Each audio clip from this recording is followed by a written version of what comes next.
आज मी एका अशा राजाबद्दल बोलतोय ज्यांच्या नावाच्या उच्चाराने शरीरातील रक्त सळसळू लागतं आणि डोळे अभिमानाने ओले होतात. ते नाव म्हणजे छत्रपती शिवाजी महाराज. निश्चयाचा महामेरू, बहुत जनाची आधारू, अखंड स्थितीचा निर्धारू, श्रीमंत योगी. आज कित्येक शतके उलटली तरीही या मातेतील एकही श्वास महाराजांच्या आठवणीशिवाय पूर्ण होत नाही. का होते असे? कारण शिवराय फक्त एक राजा नव्हते, तर ते या रयतेचे बाप होते.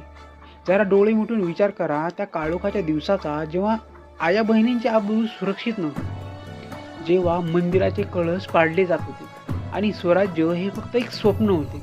अशा भीषण अंधारात जिजाऊंच्या पोटी एक सूर्य जन्माला. त्याने तलवारीच्या जोरावर नाही तर प्रेमाच्या आणि नीतीच्या जोरावर 18 पगड जातींच्या माणसांना एकत्र गुंफले. महाराजांचे मोठेपण कशात होते? महाराजांचे मोठेपण हे केवळ त्याने जिंकलेल्या किल्ल्यामध्ये नव्हते, तर त्यांनी जिंकलेल्या माणसाच्या मनामध्ये.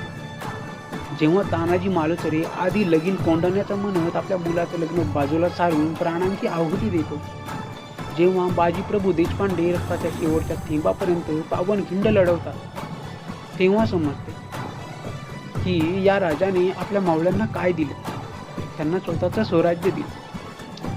आजही जेव्हा आपण रायगडावर जातो तेव्हा तिथल्या प्रत्येक दगडाला स्पर्श करून हाच भास होतो की आपला राजा अजूनही तिथेच कुठेतरी बसला आहे, आपल्या रयतेकडे मायेने पाहत आहे.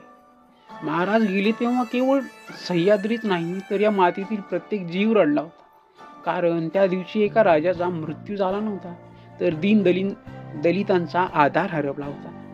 शेवटी इतकंच सांगेल, महाराज कोणत्याही एका जातीचे किंवा एका धर्माचे नव्हते.